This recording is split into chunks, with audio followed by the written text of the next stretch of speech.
glad to see you, or even though we can't see you, we're glad that you can see us and that you're joining us here for Seed Time and Harvest, another edition.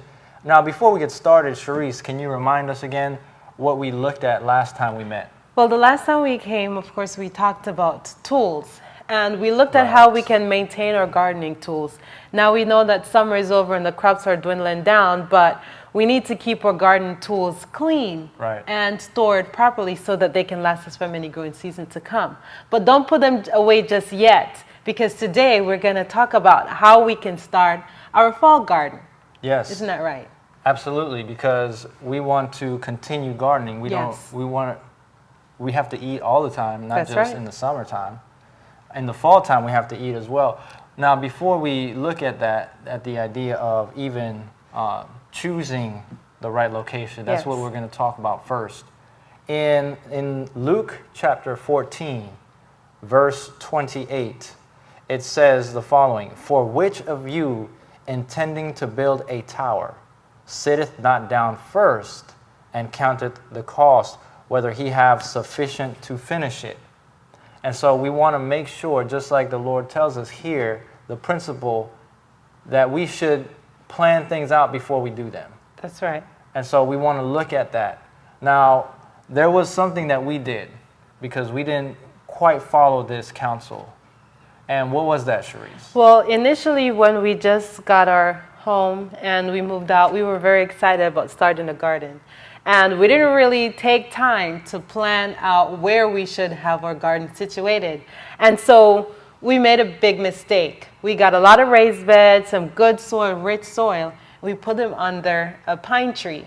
Now, this was not just a regular pine tree. Let's take a look at that as you're saying that so that people can visualize it. Yes. Now, here we see, go ahead. Tree. This tree, of course, we were starting a summer garden, so we figured, okay, we want to get some shade, right? We don't want the summer sun to directly scorch our plants. So we figured if we put them in this location, then that would be ideal. Right. But that was not the best place for our garden. And one, we did have a lot of roots from the pine. Can we see that? Coming up, yes. Let's take a look in our garden and see exactly what happened in the root. Because there was a competition for nutrients. Yes. And not only that, we found out that with this particular location, we had to water a lot more. And we had to feed our plants a lot more. And then we figured, okay, something is not going on right, because we put in rich soil. We put in a lot of amendments. We had a sprinkler system going on, but the soil was still dry. So we went in, and this is what we found. You can see the roots that are still holding on, and this has been left alone for a while. It has been depleted of most of its nutrients, but even still, the roots from the tree are still there. Yes. So when you choose your garden, location is key. Right. So you want to make sure. Now, is it the same way when you're choosing a fall garden as when you're choosing a summer garden? Well, of course, you want to make sure, some tips to consider, you want to avoid big trees. Of course, your summer garden should get some shade to protect your plants. But from trees such as this pine, you want to start your garden at least 20 feet away.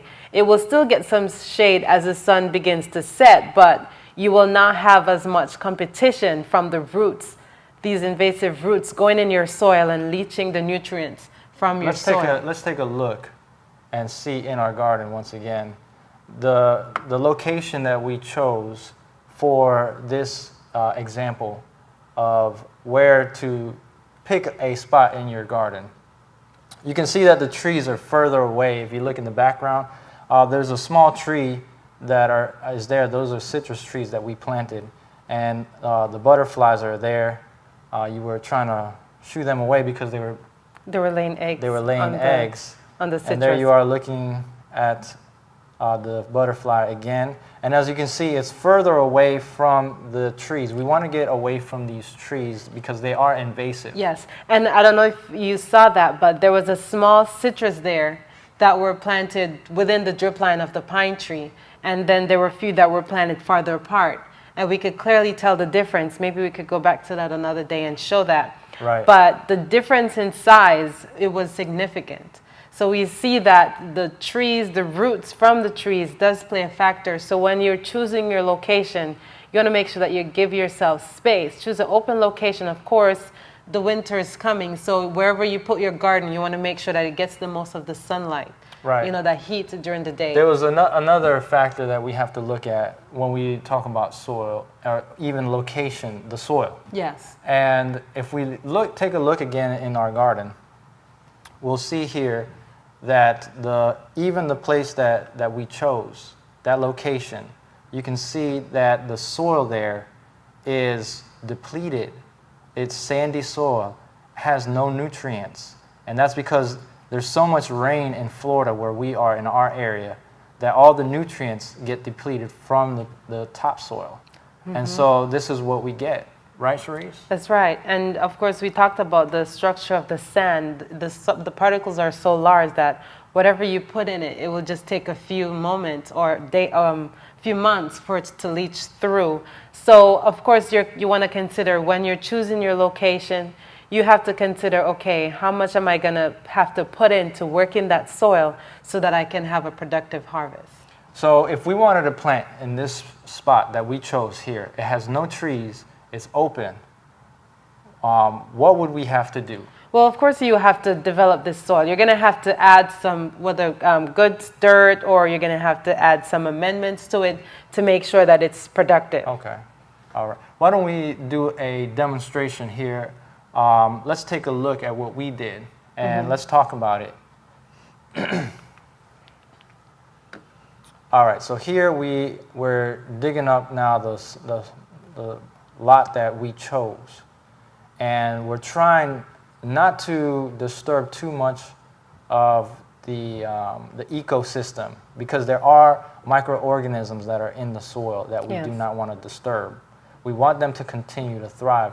But you see here that because of the depletion and the lack of nutrients, that something has to be done. Right. So here we use the shovel, and then here we have a fork that we're using to aerate and turn that soil that is in there.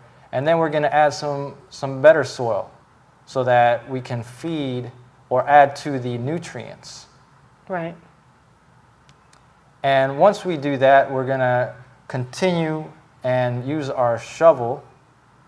There, Michael, he should have had his shoes on. I'm not happy about that, but we'll have to talk to him later. And we're digging the hole, and we're replacing it into the other spot where we dug from. And this method is called, what is it called, Cherise? It's a double digging method. All right. And so then once again, we're going to put the fork in and turn that soil. We're going to add some more of that better soil for the nutrient content. And we're going to work it into the ground. And then we're going to continue to add that soil there. And you can see in the corner the boys are really learning, but they're catching on quickly, because they were doing the same thing. If you take a look at the corner of your screen there, you see that Michael's digging, and then you're going to see Joshua. He's going to come in there. Oh, no, we didn't catch that. I edited that out. Joshua comes in there and adds some soil. So they were actually doing what they saw. Yes. They got that double digging method quickly. Yes. And that's one thing that is wonderful about gardening. You know, your children can come in and they can enjoy it as well. And they can learn a lot from you, because nowadays we know that the age range for farming is going down. We know the average age for farmer now is 55. So having our youth, having our children come in and developing a love for gardening now would make it easier for them to continue onward, so we can always continue to grow our own food. Right, and develop the character, because farming and growing food is something that you need patience for. That's right. As you have seen, we've shown you many ways to develop the soil. Why are we so much concentrated on the soil? Because it is so important. Yes. It is so important. Yes. And also, the seeds, right? Yes. Let's take a look at what you got here. Because even we know fall is coming, the winter crops are very much different from your summer crop depending on your location. So now is the time of year when you're going to go through your seed catalog and figure out, okay, what is it that I need that will grow this season? So vegetables like your broccolis, your carrots, leafy greens, these are some of the things that will do well in the winter, your spinach. So this is we have the time now where we should be looking around for our seeds, as well as, you know, trying to figure out how much am I going to have to put in to develop my soil in terms of adding more soil, adding more nutrients. So as we mentioned before, we must have a plan. For a successful garden, we have to have a plan. So even though we just talked about in the previous video about cleaning your garden tools, don't pack them away because fall is coming. On the contrary, go back and look at the videos that we did on starting your garden. Yes. And now incorporate the seeds that are for this season. Yes. Because it's about seed time and harvest. It's all in season, and the plants have their season. We have summer crops, and we have fall and winter crops. Yes. And so all the plants that we need to eat grow at different times. And the ones that we need grow during the season that we need them. And that was all by divine planning. Yes. Anything else you want to add regarding starting your fall crops? Well, I just want to encourage everyone that even though it may be getting cold where you are, there's always ways around it, like making a small hoop house. We've shown a video. You can go back in our video libraries and see how we did a hoop house where you can use that as a shade cover for the summer, and even a greenhouse for the winter. Yes, so there is an abundance of ideas that's out there, and we know the time is coming where we need to prepare. So let's start today. Take some time, make a list, make a plan of what you want to do, what you want to grow, and by faith, go out and put your hands to the plow. That's right, and until then, happy planting.